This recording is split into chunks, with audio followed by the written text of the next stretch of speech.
Саламатсыңдар балалар. Біз бүгінгі сабағымыз бұлшықет ұлпаларының құрылысы мен қызметі.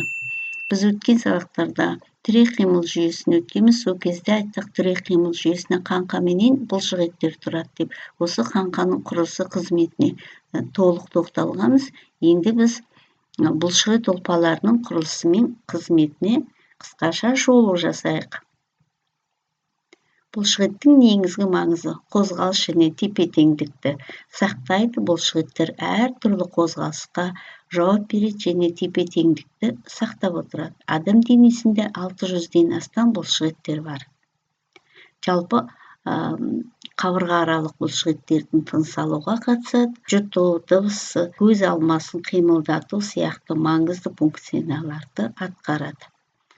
Дене пішінін сақтайды. Бұлшықеттердің қаңқамен бірге ағзаның пішін береді, дененің кеңістікті тік қалпына ұстайды дегенді біз өткен сабақта қарастырғанбыз.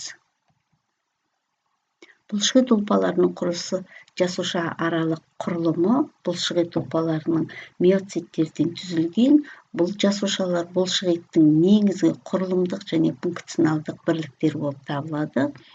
Бұлшықеттің түрлері құрылысы бойынша бұлшықеттер бірыңғай салалы және көлденең жолақты. Бұған қаңқа менен жүрек бұлшықеттер болып бөлінеді.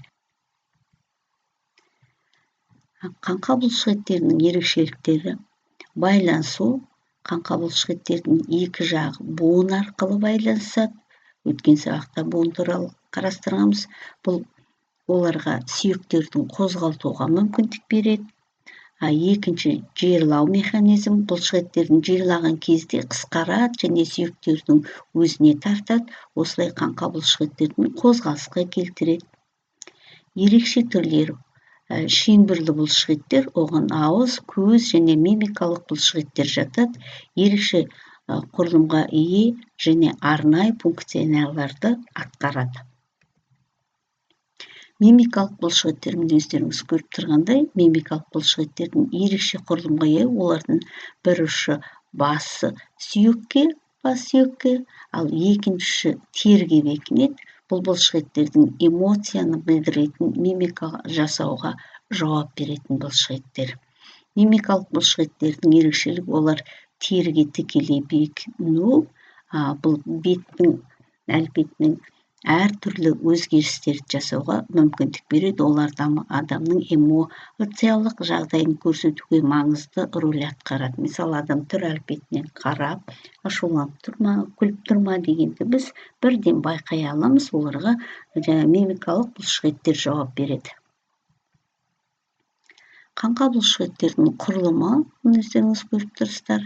Бұл бұлшықеттердің талшықтары қаңқа бұлшықеттердің миоциттерден тұрады деп бағана айтып кеттік. Миоциттер ірі болады, сондықтан бұлшықеттің талшықтары деп аталады.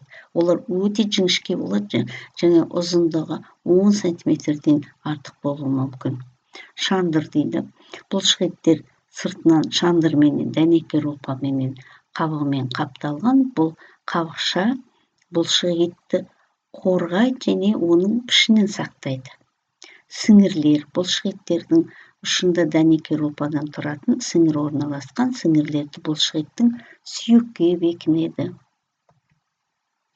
Бұлшықеттердің жұмыс істеу принциптері: екі басты бұлшықеттерді бицепс деп атаймыз. Жиырлаған кезде қол шынтаққа бүгіледі. Ал үш басты бұлшықеттер трицепс деп атаймыз. Олар жиырылған кезде қол шынтақтан жазылады. Мысалы, қолдың жазылуы, шынтақтың жазылуы. Антогенесті бұлшықеттер әрбір сүйекке екі қарама-қарсы әрекет ететін бұлшықеттерді айтамыз. Бүгу және жазу бұлшықеттер бүгу және жазу қызметтерін атқарады. Жалпы бұлшықеттердің жиырылған кезде көп мөлшерінде энергиялар жұмсалады. Бұлшықеттердің жіктелуі дене бөліміне қатысты. Жалпы бас бұлшықеттер бұл бас, шайнау және көз бұлшықеттерін қамтамасыз етеді. Мойын бұлшықеттер басты қозғалтуға, тыныс алуға қатысады. Дене бұлшықеттер кеуде, іш және арқа бұлшықеттер жатады. кол аяк булшыгыттердин козголусты толук камтамасыз этетинин биз жакшы билебиз.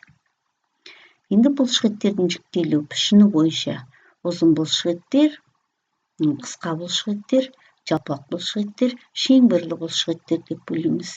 Кол аяк көп кездешетін, мисалы багына айтып кеттим, бицепс булшыгыттер, булар узун булшыгыттерге жатат. Омуртка боюнда орналаскан кичкентай булшыгыттер, улар кыска булшыгыттер болуп келет. Булар жалпак булшыгыттер деп атайбыз. Көз жана абыз айналасындагы булшыгыттер шеңберлүү булшыгыттерге жатат. Булшыгыттер жиктөө орналасууна байланыштуу беткейли, терең, сырткы жана ички, бүйүрлүү жана ортосунда орналасууна байланыштуу бөлүүгө болот. Эми булшыгыттердин жиктелүү орундайтын козголусу боюнча бөгүү жана жазуу булшыгыттер буундарды бөгүү жана жазуу козголустарды жасайт. Келетін жана апаратын булшыгыттер аяк колдор денени жакындататын немесе алыстататын, айландыратын, көтөрөтүн булшыгыттер дене бөлүктөрдү айландыруу жана көтөрүү козголустарын жасайт. Түсүрөтүн жана кысатын булшыгыттер дене бөлүктөрүн төмөн түсүрөтүн немесе жогору кысатын булшыгыттер жатат. Булшыгыттердин жалпы кажуу эми эмне себепти кажыйт булшыгыттер? Булшыгыттердин шаршоонун негизги себебинен булшыгыт кажыйт. Немесе аз козголуу, жеткиликсиз демалыш кажууду күчөйтөт. Зыяндуу заттар жүйкө жүйөсүнө асер этет, сол жүйкө жүйөсүнүн асеринен булар да булшыгытка зыян тийгизет. Көңүл күйдүн жагымсыз асери жумуш кабилетине асер этет. Булшыгыттын кажуу болдурмаш үчүн дурус жумуш жана дем алуу режимин сактоо керек. Сондуктан зыяндуу адеттерден аулак болуу маңыздуу болуп келет.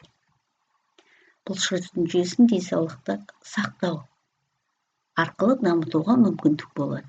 Мында дурус тамактануу, жүйөлүү жаттоолор жасоо, жеткиликтүү дем алыш жасоо және ар түрдүү созулуу жаттоолорду жасаган, мына жерде өздөрүңүз көрүп турсуңуздар балалар, биз таңертең тура салып, 1-5 мүнөттүк жаттоолор жасообуз керек. Мектепте үзүлүш кезинде үлкөйүн үзүлүш берген кезде эмне үчүн берет? Ушундай жаттоолор жасоо үчүн берет. Осы эрежени сактап, дурус тамактануу аркылуу булшыгыттериңизди дамытуу, ар түрдүү жаттоолорду жасоо керек экенин унутпаңыздар. Булшыгыттердин маңызды осундай акпараттарды эсибизге сактаган дурус. 600ден астам булшыгыттер бар. Булшыгыттердин орточо эсеппен дене салмагынын 40%-ын курайт. Кээ бир булшыгыт талшыктарынын узундугу 10 сантиметрден асат. Жалпы тыныч күйдө булшыгыттер дененин энергиясынын 30%-ын жумсайт. Эми балдар сабагыбызды кордондой келе, булшыгыт жүйөсү адам денесинин маңыздуу бир бөлүгү экенин түшүндүк. Козголус тепе-теңдик дене бишин камтамасыз этет. Булшыгыттер ар түрдүү функционалдык кызметтери бар экенин түшүндүк. Булшыгыт жүйөсүнүн ден соолугун сактоо үчүн дурус тамактануу, жүйөлүү жаттоолорду жасоо, дем алуу кажет экенин билдик. Жалпы адам денесинин жумушун жакшыртуу үчүн саламаттуу өмүр салтын сактаган дурус. Сау болуңуздар балалар, бүгүнкү сабагыбыз осу менен аякталды. Келесі сабакта кездескенче.